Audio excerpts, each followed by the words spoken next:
The following is a paid program presented by Jersey Sports Zone and RWJ Barnabas Health. Coming up.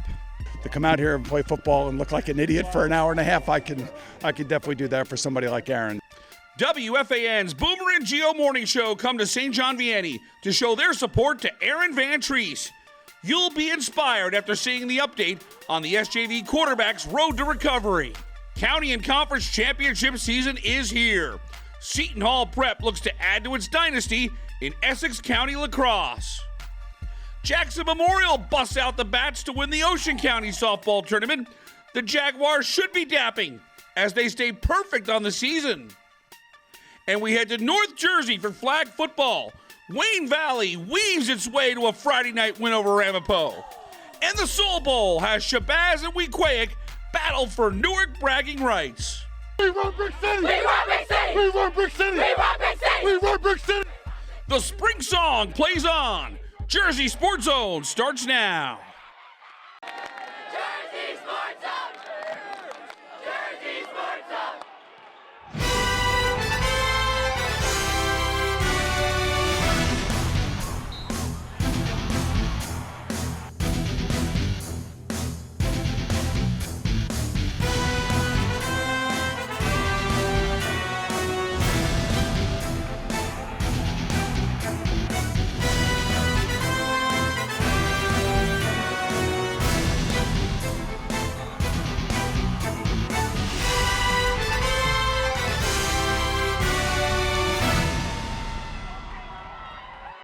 Welcome to another edition of Jersey Sports Zone TV presented by RWJ Barnabas Health. I'm Rich Krampanis. We've got a great show for you this week. Coming up later in the show, Boomer and Geo from WFAN come to St. John Vianney to help raise money for Aaron Van Treese. You don't want to miss that special story. But we're going to get started with County Lacrosse Championships. Yeah, it's the first week of May, and the championship season is already here. Jay Cook kicks off our coverage. Thanks, Rich. I'm here at beautiful Livingston High School for the Essex County Tournament Final. It's Caldwell facing Seton Hall Prep. The Pirates are the heavy favorite in the championship game. They're undefeated on the season and are going for their 10th straight county title. Caldwell draws first blood in the title game. Luke Curzum gets the Chiefs on the board for the opening goal.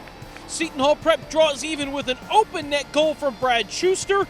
We're tied at 1-1 after one. Caldwell played a near-perfect first half. Jack Goldbach scores and the Chiefs lead 2-1. Caldwell goalie Landon Penny played out of his mind. 10 first-half saves, and the Chiefs are alive and well at the half. We're tied at 2. Third quarter, Seton Hall Prep pulls in front. That's a hat trick from Brad Schuster. The Pirates lead 3-2 at the end of 3. Caldwell draws even in the fourth quarter. Harry Boland hits a clutch goal. The Chiefs tie the game at 3-3. So here we go. There's under 5 minutes to go in regulation. Seton Hall Prep works it over to Tyler Julin, and the junior comes through with one of his biggest goals of the year.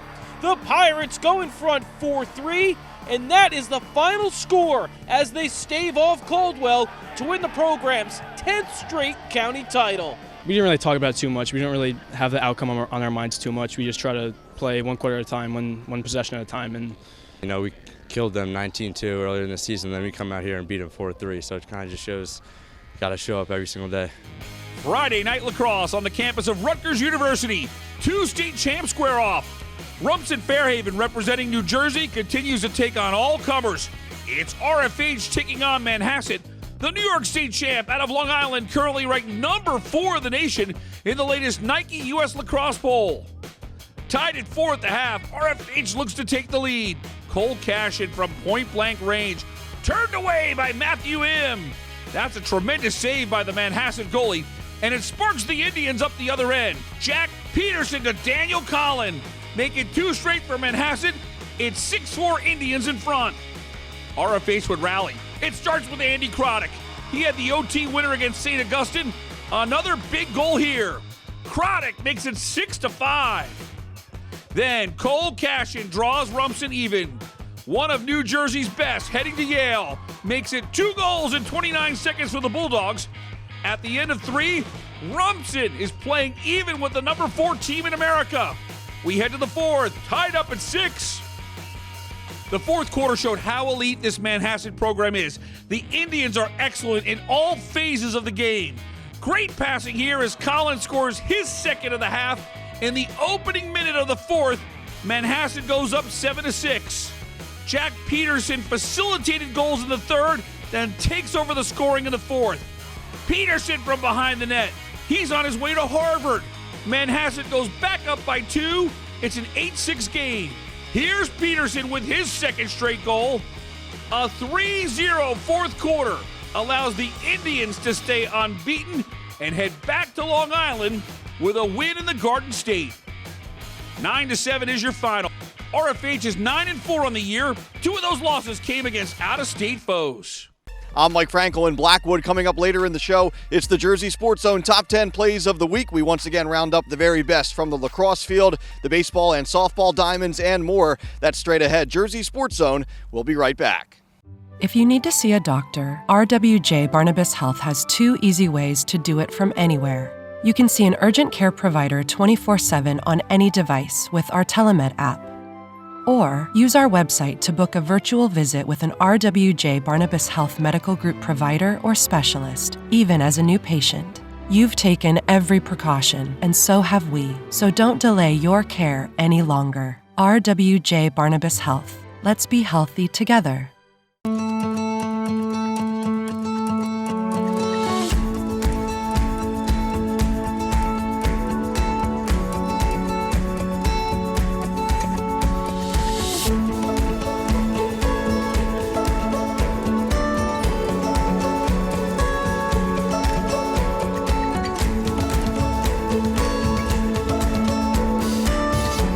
You're there for them. We're here for you.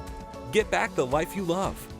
We go into the JSZ archives for a blast from the past, brought to you by Princeton Orthopedic Associates. Hey everyone, I'm James Mooney. This week marked a changing of the guard for the Roselle Catholic boys basketball team. Longtime head coach Dave Boff stepped down after 15 seasons at the helm.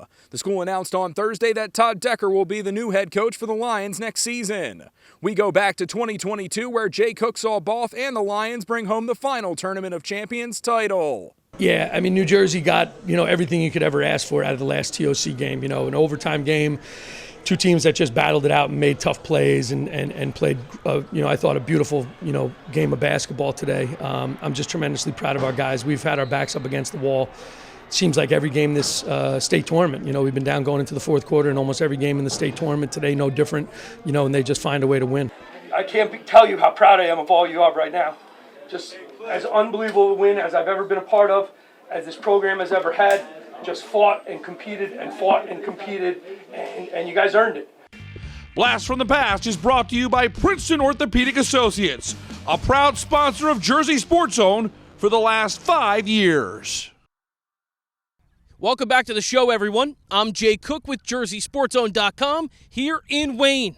As we turn the calendar over to May, girls flag football really starts to heat up. The first top 10 in North Jersey was released this week, so we pop around to a couple big-time games to see some of the best teams in the area. Wayne Valley, number 4 in the latest North Jersey Coaches Top 10 poll, plays under the lights for the first time ever. The Indians face off with number 7 Ramapo. The Raiders come in at 2-1 on the young season. Wayne Valley opens this game with some major fireworks. Here's the pitch to Marissa Almazi. She hits a hole and turns on the afterburners. See you later. Marissa Almazi, 71 yards to the crib. The Indians strike early and take a 6-0 lead. 7 minutes later, Ramapo's offense kicks into gear. Julia DeVincentis looks to the end zone and connects with Megan Twomey. Ramapo's soccer star hauls in a touchdown, and we're all even at 6-6. After that, Wayne Valley's defense started to cause problems. Right before the half, Almazi comes down with the interception. That was one of 2 first-half picks for Valley. We go to the break, still tied at 6. Second half now, Ramapo works in the option, and Twomey does some damage. The Seton Hall soccer commit picks up a big first down. Yeah, she's a little shaken up, but she is a tough customer, and Twomey will stay in the game. Once more, Wayne Valley's defense makes a stop. Brianna Starling reads it the whole way. Starling has her second interception of the game, and she almost makes it a house call, but nonetheless, a key turnover. Now we fast forward under 4 minutes to play. Valley back on offense, and Brianna Starling gets it done here with a huge first down pickup. The Indians are in business. And on the very next play, Marissa Almazi goes in motion, and look at these moves from the senior. Almazi scores the go-ahead touchdown from 30 yards out. There's 2:38 left on the clock, and Wayne Valley will finish the job with a win. 12-6 is the final. Marissa Almazi had 2 touchdowns and a pick. Wayne Valley improves to 3-0-1 on the season. It's honestly an amazing opportunity, and having all our fans here watching us, and we're just all eager to win and we're working together hard. Before the game, all I was thinking about was winning, and then I got it done. The Soul Bowl is one of the great annual games in North Jersey. Rivals Weequahic and Shabazz play on Thanksgiving, and now the girls get a chance to be part of the battle for Newark. Weequahic has a ton of speed on the offensive side. That's Akasha Freeman back at QB, and Freeman has wheels and moves. This is a big first down run for Weequahic. And Freeman uses her legs again to finish off the drive. Another keeper, and it's a 7-yard touchdown. The extra point is no good. The Indians have a 6-0 lead. Later in the first half, Weequahic goes to the air, and we've got a tip drill. Amani Fraser comes down with the interception. Shabazz takes over on offense. And that turnover turns into points. Madison Jacobs drops back. He extends the play. She throws one up to Jayla Martinez, who somehow comes up with it. A 15-yard touchdown ties the game up at 6. The Bulldogs elect to go for one, and Amira Robinson converts. Shabazz goes into the half, up 7-6. In the second half, Weequahic, they break off a huge run. Samaya Hutchins takes the sweep, and she's off to the races. Hutchins gets down inside the 5 for a 34-yard pickup. Shabazz's defense bent, but they didn't break. On 4th and goal, the pressure forces an incomplete pass. It's a turnover on downs for the Bulldogs. Shabazz looks to stretch the field for the nail in the coffin, but watch out, Michaela Smith picks it off. Weequahic is going to get one last chance to drive the field and win the game. So it ultimately comes down to 4th and short. Jayla Martinez makes the stop in the backfield, and Shabazz wins it. The Lady Bulldogs make another defensive stand. 7-6 is the final. They win the 2023 Soul Bowl. It's just one for our city, knowing who the best in the city. It's 2 South teams playing against each other is always a big game. So we just came with the win. Adventure Crossing in Jackson hosts the Ocean County Tournament Softball Finals. Point Pleasant Borough on a 10-game win streak. The number 6 seed looking to knock off Jackson Memorial. The top-seeded Jags, a perfect 13-0. The Panthers get going in the top of the first. Sadie Supley with a base hit up the middle with the bases loaded. It's an RBI single. Point Pleasant Borough takes a 2-0 lead. Bottom of the second. 2 on for Brianna Halasnik, and it's a fair ball down the right field line. 2 runs come in to score. Halasnik with a triple. She would score on an RBI groundout as Jackson Memorial would take a 3-2 lead. Jag starter Sophia LoPiccolo settled down nicely after the first. She struck out the side in the 4th. Jackson Memorial adds 1 more on a sac fly to take a 4-2 lead. In the 5th, the Jaguars busted open. LoPiccolo, she smokes this one. It's in the gap. 2 runs come home. A 2-run double for the Jaguars pitcher. Jackson Memorial with a 6-2 lead, and the floodgates open after that. The 6-run 5th inning is capped off by Dominique Lopez. This one's rolling all the way to the fence. 2 runs come home. Lopez with her second triple of the game.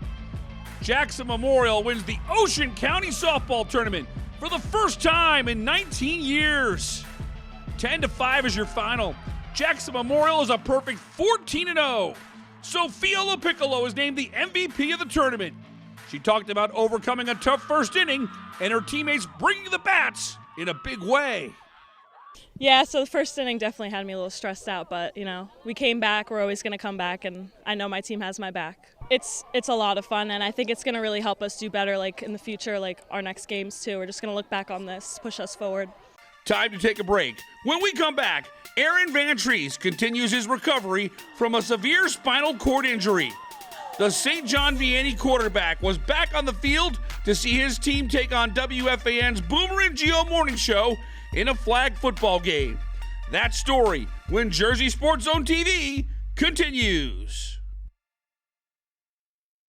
I'm the director of the Cancer Center, designated by the National Cancer Institute. We are here to make an important distinction. There are cancer centers. And there are NCI-designated cancer centers. Recognized for world-class research and positive impact on their communities. No single person is going to cure cancer. It'll take a team effort. That's what an NCI-designated cancer center is all about. In New Jersey, there's only one. Rutgers Cancer Institute in New Jersey, together with RWJ Barnabas Health. It's really nice to be in a situation, in a place where there are very good people who take good care of people. Orthopedics is it's not about saving lives, it's about saving quality of life.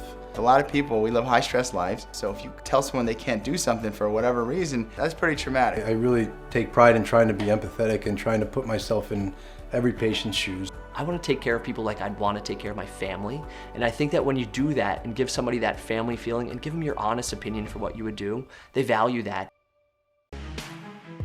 It's just a beautiful thing. It's beautiful. It's a great way to be back on the field for the first time. In the fifth game of his senior year, St. John Vianney's Aaron Vantrease suffered a severe spinal cord injury. His final words leaving the field in a stretcher paralyzed were, "Don't worry about me. Go win this game."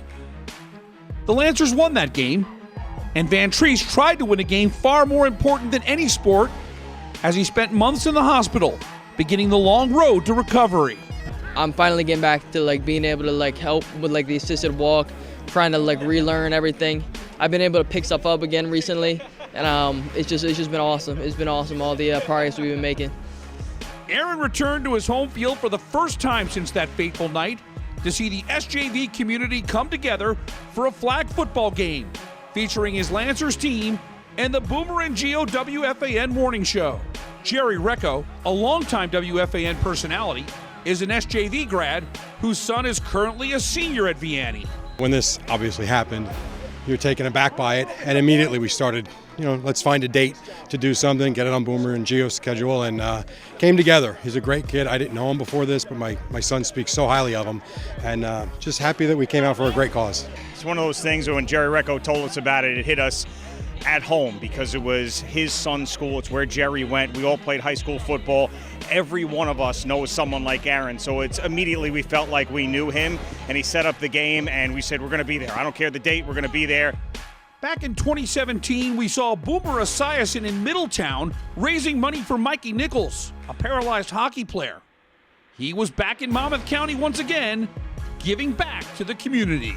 To come out here and play football and look like an idiot for an hour and a half, I can definitely do that for somebody like Aaron, and his teammates are great. They love him. You could see that, and to be a part of a special night like this was really great for all of us.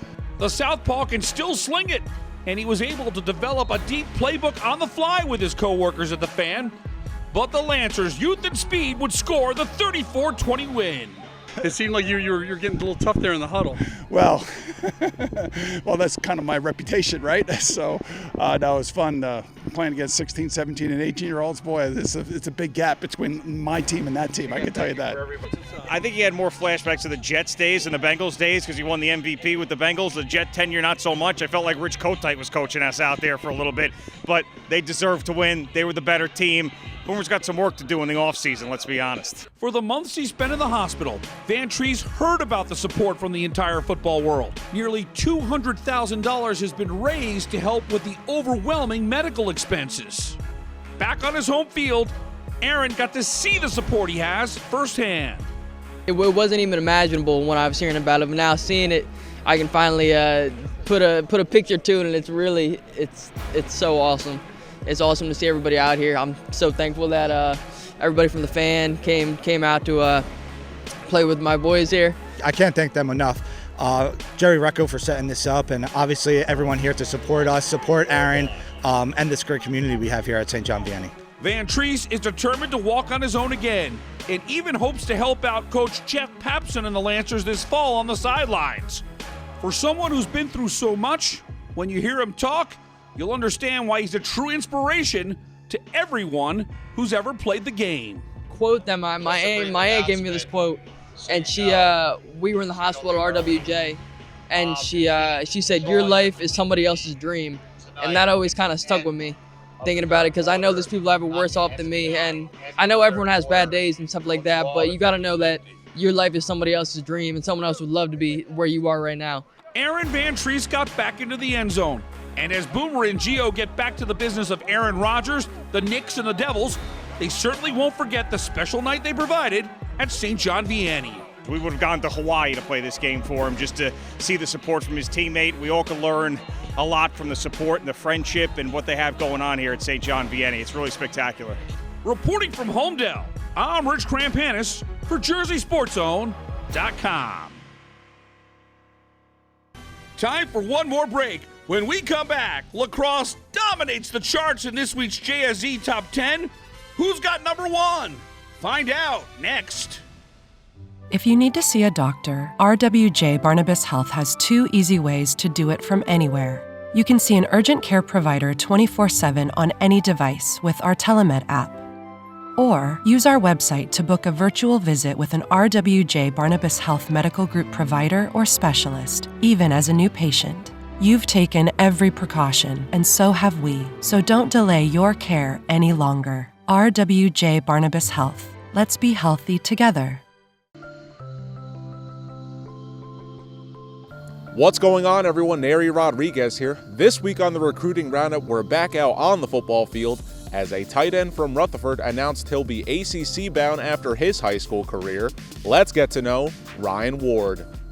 The 6'3", 240-pound tight end hauled in 35 catches for over 700 yards and 13 touchdowns in his junior year. If that wasn't enough, Ryan Ward also had a pick 6 on defense for Rutherford.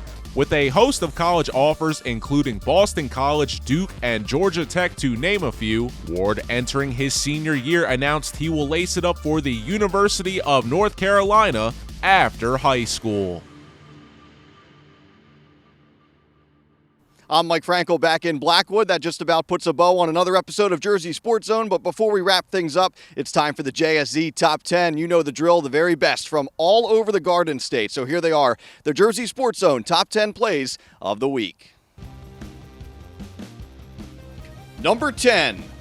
There's one on later in the inning for Madalena Creo. She launches it to left field, and that ball leaves the yard. The sophomore delivers in the clutch with a 2-run bomb to make it 3-0 Notre Dame. Number 9.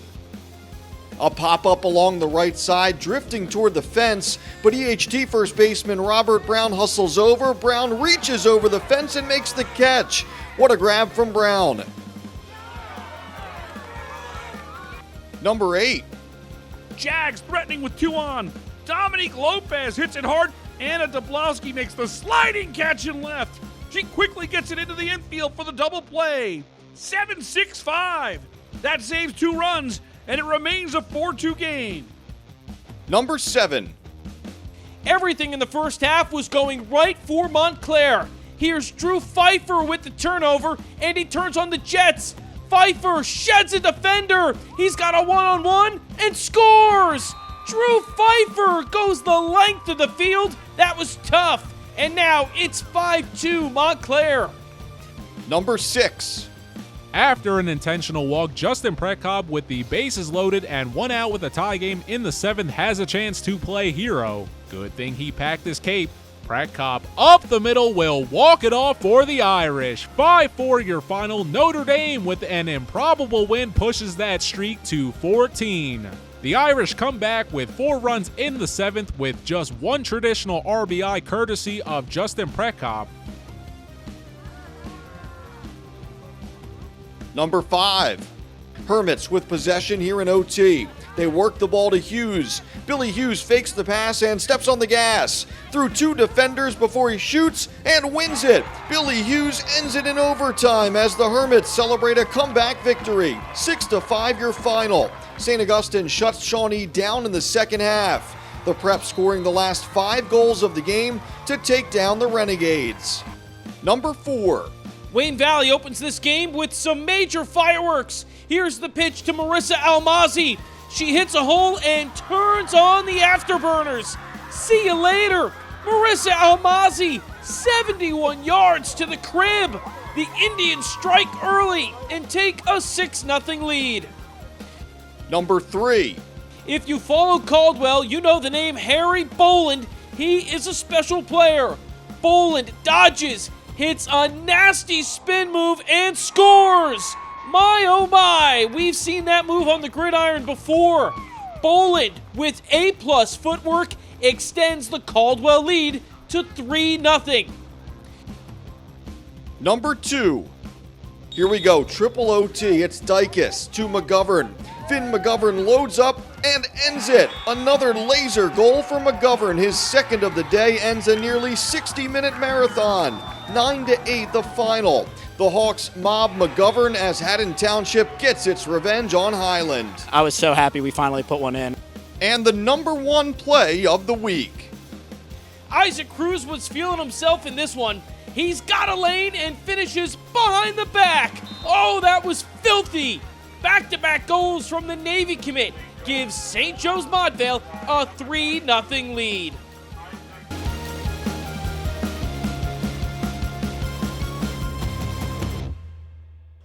Coming up next week, more county and conference championship action. Before you know it, the road to the state playoffs will begin.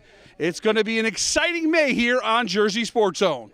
For our team at Jersey Sports Zone, I'm Rich Krampanis. Thanks so much for watching. We'll see you here next Sunday at 11:30 a.m. on WLNY for more New Jersey high school sports on Jersey Sports Zone TV.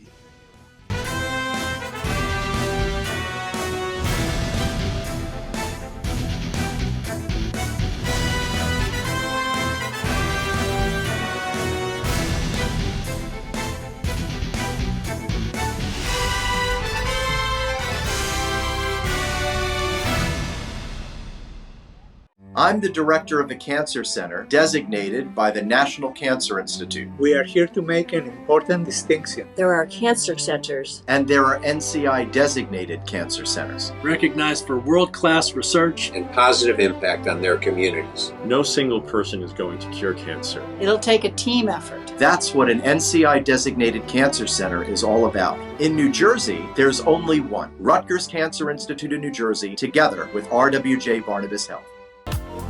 Promotional consideration paid for by the following.